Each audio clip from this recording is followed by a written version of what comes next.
नमस्कार, आप देख रहे हैं 4 PM और मैं हूं अभिषेक मिश्रा। लोक जनशक्ति पार्टी रामविलास के राष्ट्रीय अध्यक्ष चिराग पासवान की बात ही बात करेंगे। और दरअसल चिराग पासवान खेल ही कुछ ऐसा कर रहे हैं शायद जिससे उनकी बात जरूरी हो जाती है।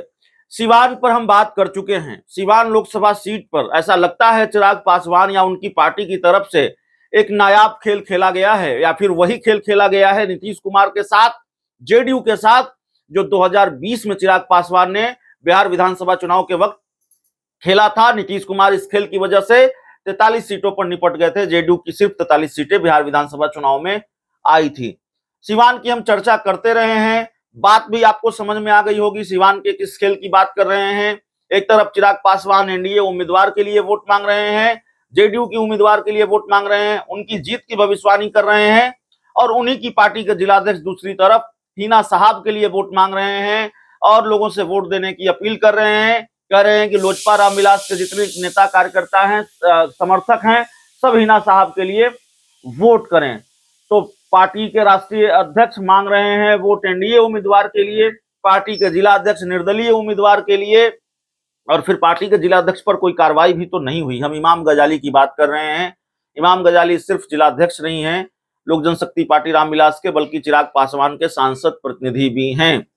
सवाल यह है कि चिराग पासवान का ये कथित खेल या चिराग पासवान की पार्टी के जिलाध्यक्ष इमाम गजाली का ये खेल सिर्फ सिवान तक सीमित रहा है या फिर इसके आगे भी बढ़ा है। आखिरी चरण में भी चिराग पासवान की पार्टी कोई बड़ा खेल जेडीयू के साथ करने जा रही है, यह भी सवाल है। और इस सवाल की गुंजाइश भी इसलिए बनती है क्योंकि खबर आ गई है, तस्वीर आ गई है एक बार फिर, और चिराग पासवान की पार्टी के जिलाध्यक्ष सिवान में भी, या चिराग पासवान की पार्टी कहेंगे क्योंकि अगर चिराग पासवान की पार्टी के जिलाध्यक्ष हैं, सिवान वाले खेल के बाद भी उनके खिलाफ कोई कार्रवाई नहीं हुई है, तो जाहिर है ये माना जाना चाहिए या माना जाएगा कि कहीं ना कहीं क्या चिराग पासवान की सहमति भी इस खेल में है। और क्या ये सिर्फ चिराग की पार्टी के जिलाध्यक्ष का खेल नहीं है, ये चिराग की पार्टी का खेल है। क्यों नहीं ये माना जाना चाहिए?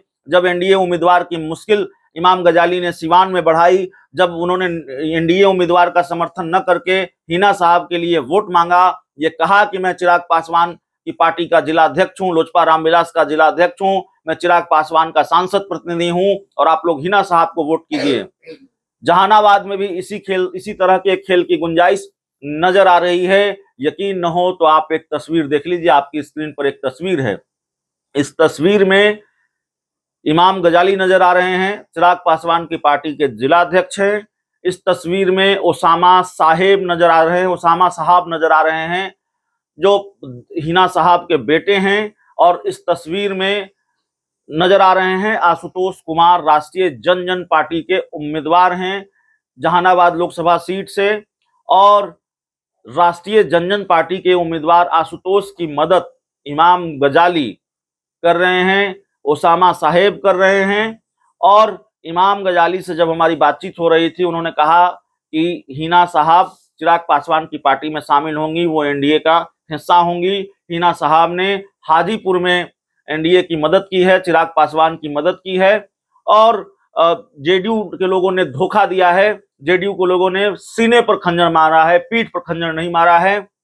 जेडीयू ने हाजीपुर में भी और जमुई में भी, समस्तीपुर में भी, खगड़िया में भी, वैशाली में भी, वैशाली का नाम हालांकि नहीं लिया था, 4 सीटों की बात कही थी।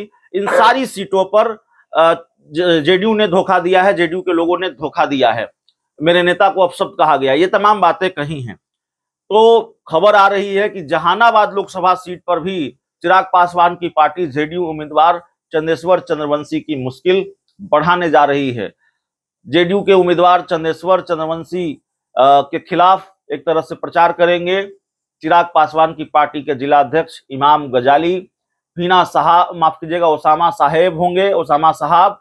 और जाहिर है जो उम्मीदवार हैं राष्ट्रीय जनजन पार्टी के आशुतोष कुमार, वो होंगे ही होंगे। तो अब सवाल तो ये बनता है कि आप हैं एनडीए में, चिराग पासवान तो एनडीए में हैं, चिराग पासवान की पार्टी के जिलाध्यक्ष हैं। पार्टी, किसी भी पार्टी में जिलाध्यक्ष का पद बड़ा महत्वपूर्ण होता है। और सिर्फ जिलाध्यक्ष नहीं है, यहाँ तो मामला यह भी है कि वो सांसद प्रतिनिधि भी हैं चिराग पासवान की, इमाम गजाली, और उन्होंने सीवान में हिना साहब का समर्थन किया। वो अब समर्थन कर रहे हैं जहानाबाद में आशुतोष कुमार का, उनके लिए वोट मांग रहे हैं, प्रचार कर रहे हैं, रोड शो भी है आज, जो जानकारी हमारे पास निकल कर सामने आई। तो जाहिर तौर पर क्या ये नहीं माना जाना चाहिए कि सीवान और जहानाबाद, इन 2 लोकसभा सीटों पर जेडीयू की मुश्किल बढ़ा दी है चिराग पासवान की पार्टी ने, उनके जिलाध्यक्ष इमाम गजाली ने। और चिराग पासवान ने अपनी पार्टी के जिलाध्यक्ष के खिलाफ कोई कार्रवाई नहीं की है। तो ऐसे में ये माना जाता है, ये रवायत है और माना जाना चाहिए कि राजनीति में इस तरह का खेल होता है, और इस खेल को ये माना जाना चाहिए कि कहीं ये चिराग पासवान का तो खेल नहीं है। क्योंकि 2020 का विधानसभा चुनाव याद कीजिए, भारतीय जनता पार्टी ने तो चिराग पासवान को एनडीए से बाहर का रास्ता दिखा दिया, आधिकारिक तौर पर ऐलान किया कि जो नीतीश कुमार की नीतियों का समर्थन नहीं करता, उनको अपना नेता नहीं मानता, वो एनडीए का हिस्सा नहीं हो सकता। और उसके बाद क्या हुआ? उसके बाद ये हुआ कि चिराग पासवान एनडीए से अलग होकर जेडीयू के उम्मीदवारों, जेडीयू के सीटों पर उन्होंने ज्यादातर उम्मीदवार उतारे, संभवतः 134 लोकसभा विधानसभा सीटों पर उम्मीदवार उतारे थे चिराग पासवान ने अपनी पार्टी की तरफ से। और ज्यादातर उन सीटों पर, एक दो चार सीटें छोड़ दें तो सभी उन सीटों पर जहां जेडीयू ने अपने उम्मीदवार उतारे थे, और फिर जेडीयू को भारी नुकसान हुआ था। और बाद में जेडीयू ही ये कहने लगी, जेडीयू के बड़े बड़े नेता ही ये कहने लगे कि चिराग पासवान के साथ बीजेपी ने मिलकर खेल किया है, भारतीय जनता पार्टी का खेल था, हमें निपटाने की कोशिश हुई। और इशारों इशारों में कई बार ये बात मुख्यमंत्री नीतीश कुमार ने भी कही। उन्होंने भी कहा कि पता ही नहीं चला इस लोकसभा के चुनाव में कि दोस्त कौन था, दुश्मन कौन था। और बीजेपी ने सिर्फ यही खेल नहीं किया नीतीश कुमार के साथ, जब सरकार बना ली बिहार में भाजपा जेडीयू ने, तब एक और खेल किया। बिहार में एक तरफ बीजेपी सरकार चला रही थी जेडीयू के साथ मिलकर, नीतीश कुमार मुख्यमंत्री थे उस एनडीए सरकार के, और दूसरी तरफ अरुणाचल प्रदेश में बीजेपी के विधायकों को, माफ कीजिएगा जेडीयू के विधायकों को बीजेपी ने तोड़ लिया। तो ऐसे खेल बीजेपी करती रही है।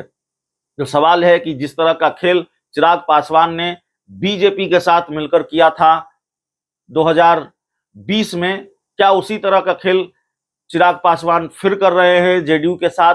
2 सीटों पर तो बात खुलकर सामने आ रही है। अगर चिराग पासवान की सहमति नहीं है, ये खेल चिराग पासवान का नहीं है, तो अपनी पार्टी के जिलाध्यक्ष के खिलाफ उन्होंने कार्रवाई क्यों नहीं की? और तब क्यों नहीं माना जाना चाहिए कि ये चिराग पासवान की मौन सहमति है इस पूरे मामले को लेकर? इस पूरी रिपोर्ट में इतना ही। बहुत बहुत धन्यवाद।